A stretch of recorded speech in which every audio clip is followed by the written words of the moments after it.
नमस्कार। आज तक देख रहे हैं आप और मैं हूं आपके साथ रोहित सिंह।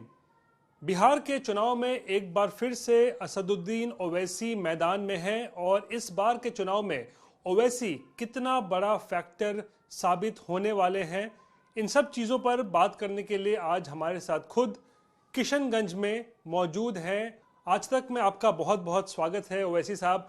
आप एक बार फिर से सीमांचल में मौजूद हैं और आपने सीमांचल न्याय यात्रा भी निकाली हुई है। मेरा सबसे पहला सवाल आपसे ये रहेगा कि आप जब इस यात्रा पर आज निकले हैं, ये यात्रा उस वक्त हो रही है जब आपने पिछले 2-3 महीनों में आरजेडी के साथ गठबंधन की पुरजोर कोशिशें की, कई पत्र लिखे लालू प्रसाद को, तेजस्वी यादव को। आखिर इतनी क्या बेताबी थी आपको कि आप चाह रहे थे कि चुनाव में आपका गठबंधन आरजेडी के साथ हो जाए? कि बुनियादी बात यह है कि अख्तर ईमान साहब के पास बिहार के जो सोसाइटी के ज़िम्मेदार हजरात थे वो मिलने आए और आकर कहा कि आप लोग अलायंस करना नहीं चाहते किसी से भी। तो अख्तर ईमान साहब ने कहा कि किसने कहा आपसे कि हम अलायंस करना नहीं चाहते? तो अलायंस करना चाहते हैं हम लोग। तो फिर उसके बाद बहरहाल लंबी बातचीत हुई। उसका अख्तर साहब को कहा गया कि भाई ठीक है, आप एक लेटर लिख दीजिए लालू जी को। हमने कहा एक लिख दिए। उन्हें उनसे ही पूछा कि क्या उसमें लिखना चाहिए, बता दीजिए। उन्होंने ला कर दिया और हम बड़े जेन्यूनली हम लोग खुलूस दिल के साथ एक नहीं 2 लेटर लिखे। फिर उसके बाद अख्तर भाई ने मुझसे कहा कि तेजस्वी कह रहा है कि मुझे कोई नहीं बताया गया।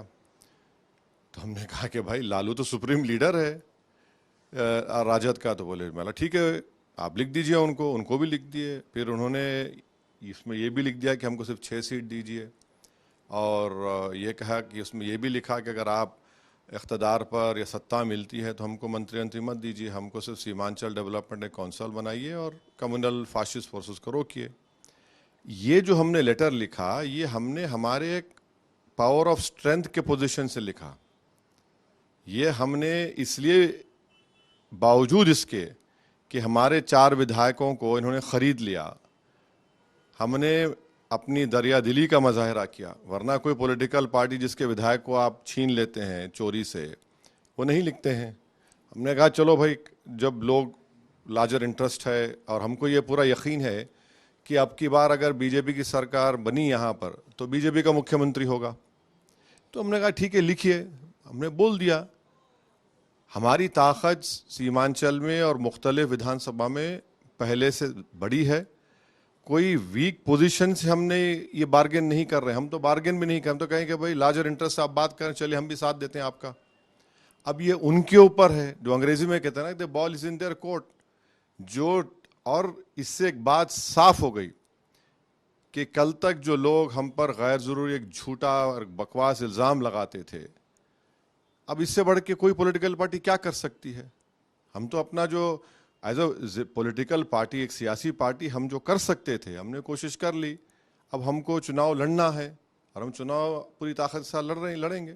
यही मेरा सवाल है कि 2020 में आपके जो विधायक जीत कर आए थे उसमें से 4 विधायक को आरजेडी ने तोड़ लिया था। उसके बावजूद भी आप इतनी दरिया दिली दिखा रहे हैं कि आप आरजेडी के साथ गठबंधन की कोशिश कर रहे थे। तो आखिर इस दरिया दिली के पीछे की वजह क्या है? आखिर क्यों ओवैसी इतनी दरिया दिली दिखा रहे हैं आरजेडी के साथ गठबंधन करने को लेकर? तो ये है, देखिए, जिसमें ज़र्फ होता है ना, वो ज़र्फ के मुजाहरे करता है। और अगर कोई नहीं समझेगा तो फिर कम ज़र्फी के मुजाहरे होंगे। हम क्या कर सकते हैं उसको? आपने सही कहा, महाराष्ट्र में शिवसेना के 2 टुकड़े कर दिए, एनसीपी के 2 टुकड़े हो गए। उससे पहले कर्नाटका में कांग्रेस को तोड़ा गया, मध्य प्रदेश को तोड़ा गया। तो नैरेटिव क्या बनाया इन पार्टीज ने कि भाई जमहूरियत खतरे में है, संविधान खतरे में है। अब जब हमारे 4 विधायक को ये लोग खरीद कर लेकर गए तो कोई चू नहीं बोल सकता है, कोई चू नहीं बोल रहा है। मगर सीमांचल की जनता और बिहार की जनता ये समझ चुकी है कि ये सब झूठा प्रोपेगेंडा इनका हमेशा रहा है। असल बात यह है कि बिहार की जो पॉलिटिकल रियलिटी है, वो रियलिटी है कि हर समाज का यहाँ पर नेता है। अगर किसी का कोई इंडिपेंडेंट पॉलिटिकल नेता नहीं है तो वो मुसलमानों का। अब आप मुझसे पूछेंगे नहीं इस पार्टी में इतने नेता हैं, वो हैं, सब नाम आप बताएंगे मुझे, मगर वो अपनी पार्टी के आवाज में बोलेंगे। जितना पार्टी उनको बोलेंगे उतना सुर गाएंगे। उस समाज के बारे में कभी बात नहीं कर सकेंगे वो लोग। और यही वजह है कि आप देख लीजिए 15 साल राजद के, नीतीश कुमार के 20 साल, उससे पहले 20-25 साल कांग्रेस के, किसकी तरफ उंगली उठाकर हम बोलेंगे कि ये हमारा हाल किसने किया? मेरा मानना यह है, हमारी पार्टी की सोच ये है कि नाइंसाफी को अगर रोकना है, विकास आप चाहते हैं, नौजवान जो 25 साल से कम उम्र जो बिहार में आबादी है करीब 60% के करीब है, आप बताइए तो चुनाव उनके लिए होगा। तो ये सब चीजें हैं। मगर लालू और तेजस्वी ने तो आपको भाव तक नहीं दिया और आप उल्टा ढोल नगाड़ा लेकर 10 सर्कुलर रोड के बाहर चले गए थे और कहने लगे कि भाई हमें गठबंधन में ले लो, हमसे गठबंधन कर लो। नहीं, पैगाम पहुंचाना था, बिल्कुल पहुंचाना है। 2 लेटर भी जाए, आप बताइए कि बाप तो बाप ही होता है ना, और वो बाप जिसने इस पार्टी को बनाया, जब उनको लिखे हैं तो बाप की जिंदगी में अगर कोई बेटा ही बोलता है कि मुझे नहीं बताया गया, तो हमको ये नहीं मालूम था। हम जिस तरीके से हमको पाला गया, जिस तरीके से हमको समझाया गया, घर में जो बड़ा होता है, अगर बाप नहीं है कि कोई बड़े को भी आप बोल दिए तो सब एक लाइन में खड़े हो जाते। तो हम क्या करते? अगर लेटर ऐसे ही भी जाते थे अख्तर अली ईमान, तो बोलते नहीं हमको नहीं मिला, कहाँ मिला ना, नहीं मिला तो अब मिला।